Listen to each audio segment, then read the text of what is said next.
चलिए इस वक्त की बड़ी खबर है, सबसे बड़ी खबर उदयपुर से। उदयपुर चाकूबाजी को लेकर बड़ा अपडेट। चाकूबाजी में घायल छात्र देवराज की मौत की सूचना है। तो इस वक्त की बड़ी खबर, 16 अगस्त को स्कूल में चाकूबाजी हुई थी, जिसके बाद बवाल देखने को मिला था और अब एमबी अस्पताल में इलाज चल रहा था देवराज का और अब मौत की सूचना आ रही है। तो इस वक्त की बड़ी खबर, एसपी, कलेक्टर सहित बड़ी संख्या में पुलिस जाब्ता भी उदयपुर में तैनात है। एक तरह से छावनी में तब्दील कर दिया गया है। तो उदयपुर से इस वक्त की ये सबसे बड़ी खबर, चाकूबाजी में घायल छात्र देवराज की मौत हो चुकी है। इलाज के दौरान देवराज ने दम तोड़ दिया है। इससे पहले हालत बहुत नाजुक बनी हुई थी और अब ये मौत की सूचना, बड़ा अपडेट, चाकूबाजी में घायल छात्र की मौत हो चुकी है। उदयपुर से बड़ा अपडेट, अस्पताल में एसपी, कलेक्टर सहित भारी पुलिस जाब्ता तैनात है। अस्पताल का एक गेट को बंद कर दिया गया है और किसी भी तरह से दंगा ना फैले, शहर में शांति बने रहे, इसके लिए चप्पे चप्पे पर पुलिस की तैनाती कर दी गई है। एक तरह से छावनी में पूरा उदयपुर तब्दील हो चुका है।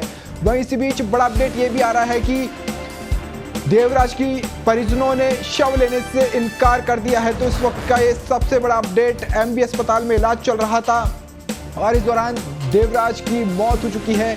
चाकूबाजी में घायल हुआ था और उस दिन जबरदस्त हंगामा पूरे उदयपुर में देखने को मिला था, जिसके बाद में इंटरनेट बंद भी कर दिया गया था। तो ये बड़ी खबर उदयपुर से।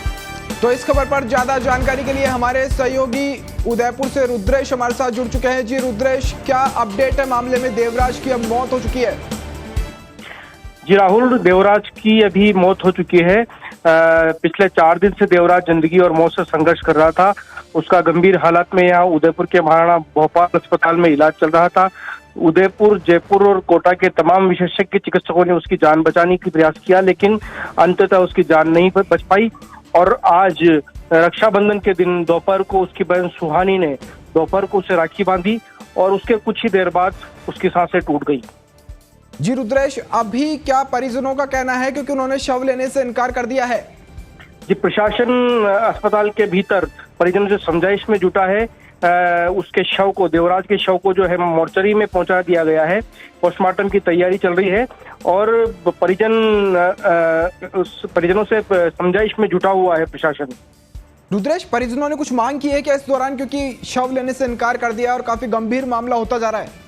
ये अभी तक, क्योंकि अंदर खाने बात चल रही है, बंद दरवाजे में सुरक्षा चौबंद है, इसलिए अभी तक इस तरह की कोई बात सामने नहीं आ पाई है कि परिजनों की क्या मांग है।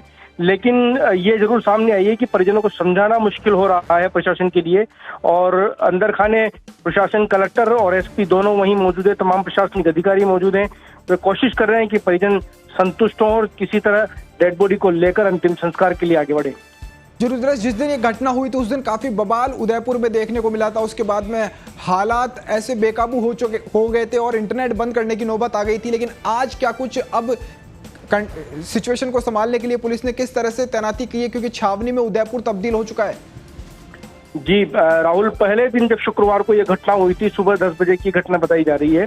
जब घटना हुई तो उसके बाद अचानक से आक्रोश फैल गया था, बाजार में उपद्रव का माहौल हो गया था, कई गाड़ियों में आग लगा दी गई थी। उसके बाद प्रशासन ने मोर्चा संभाला और तमाम व्यवस्था जो चाक चौबंद की, सुरक्षा के तमाम इंतजाम किए। उसके बाद पिछले 3 दिन से कंटिन्यू लगातार स्थिति नियंत्रण में बनी हुई थी और अभी भी स्थिति नियंत्रण में है। चप्पे चप्पे पर पुलिस है, सुरक्षा के पूरे इंतजाम है। राखी की खरीदारी कल और आज पूरे बाजार में हुई है और इस समय तक हालात बिल्कुल नियंत्रण में है।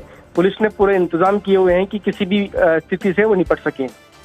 जी रुद्रेश, तो अब क्या आगे पुलिस करने वाली है, क्योंकि शव को मोर्चरी में रखवा दिया है, क्योंकि हालात अब बेकाबू हो सकते हैं, तो पुलिस ने क्या तैयारी कर रखी है? प्रशासन की पहली चुनौती यही है कि किसी तरह परिजन संतुष्ट हो जाए, उसके शव का अंतिम संस्कार करें। उसके बाद यदि किसी तरह की अशांति फैलती है तो उसके लिए पहले से प्रशासन ने अतिरिक्त जाब्ता विभिन्न स्थानों से बुला रखा है। पूरे इलाकों में जहां जहां संवेदनशील इलाके हैं वहां जाब्ता तैनात है पहले से और तमाम अधिकारी हालात पर निगाह बनाए हुए हैं।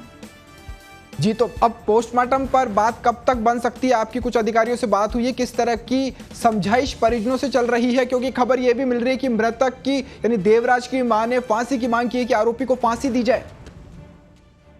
जी, ये जो मांग है वो प्रशासन और परिजनों के बीच में जो बातचीत चल रही है वो अस्पताल के प्रशासनिक भवन के अंदर चल रही है और प्रशासन चाहता है कि किसी भी तरह से ये मामला शांत हो जाए और किसी भी तरह से परिजन जो है उसके शव का अंतिम संस्कार करें। मांगे अब तक जो पहले जो सामने आई थी वो मान ली गई थी। प्रशासन पहले जो उन परिजनों की या समाज के लोगों की मांग थी कि जो हमलावर है उसके घर पे बुलडोजर चलाया जाए, उसके घर को तोड़ा जाए, तो घटना के दूसरे दिन ही प्रशासन ने कार्रवाई कर उसके घर पर बुलडोजर चलवा दिया था। अब जो मांगे हैं उन पर प्रशासन से वार्ता चल रही है, अभी किसी तरह की स्थिति सामने नहीं आई है। और रुद्रेश, इंटरनेट बंद को लेकर क्या स्थिति है? क्या इंटरनेट बंद किया जा सकता है? इंटरनेट आज की तारीख तक इंटरनेट बंद है। पिछले 2 दिन से लगातार इंटरनेट 24 घंटे के लिए बंद किया गया था। तो इंटरनेट आगे फिर पाबंदी लगाए जाने की पूरी संभावनाएं नजर आ रही है, क्योंकि कोई अशांति नहीं फैले। इंटरनेट पर जो अफवाहें हैं बहुत तेजी से वायरल होती है, प्रशासन का ऐसा मानना है। इसलिए लगातार इंटरनेट बंद है यहाँ पर पिछले 3 दिन से। और स्कूल की जो छुट्टी है वो पहले दिन से शुक्रवार को अवकाश था। शनिवार को प्रशासन ने, जिला कलेक्टर ने सरकारी सभी स्कूलों में अवकाश घोषित किया, और वो जो अवकाश है वो अग्रिम आदेश तक है, यानी आने वाले कुछ दिनों तक स्कूलों में छुट्टियां रह सकती है। इंटरनेट की जो पाबंदी है वो बढ़ाई जा सकती है। जी रुद्रेश, जानकारी देने के लिए बहुत बहुत धन्यवाद। तो उदयपुर से इस वक्त की ये सबसे बड़ी खबर, घायल छात्र देवराज की मौत हो चुकी है। एमबी अस्पताल में इलाज के दौरान देवराज ने दम तोड़ दिया है। चिकित्सकों ने काफी कोशिश की थी बचाने की, लेकिन आखिरकार देवराज को बचाया नहीं जा सका है। तो उदयपुर से इस वक्त की ये सबसे बड़ी खबर, परिजनों ने शव लेने से इनकार कर दिया है। चाकूबाजी में घायल छात्र देवराज की मौत हो चुकी है। 16 अगस्त को स्कूल में ही चाकूबाजी की घटना हुई थी। उसके बाद में उदयपुर में काफी हंगामा देखने को मिला था। प्रदर्शनकारी ने तोड़फोड़ की थी, कारों में आग लगा दी थी, जिसके बाद में हालात बेकाबू हो गए थे और पुलिस ने मोर्चा संभाला था। उसके बाद में धारा 144 लागू की थी और इंटरनेट बंद करना पड़ा था। लेकिन आज एक बार फिर से देवराज की अब मौत हो चुकी, तो स्थिति को कंट्रोल करने के लिए छावनी में उदयपुर को तब्दील कर दिया गया है। तो इस वक्त की ये सबसे बड़ी खबर, उदयपुर से परिजनों ने शव लेने से इनकार कर दिया है और शव को अब मोर्चरी में रखवा दिया गया है। अस्पताल के बाहर कलेक्टर, एसपी, पुलिस के सभी तमाम आला अधिकारी मौजूद हैं और स्थानीय नेता भी वहां पर मौजूद है। तो स्थिति को संभाला जा रहा है। परिजनों ने शव लेने से इनकार कर दिया है, तो उनसे भी समझाइश की कोशिश जारी है लगातार। तो ये सबसे बड़ा अपडेट उदयपुर मामले को लेकर।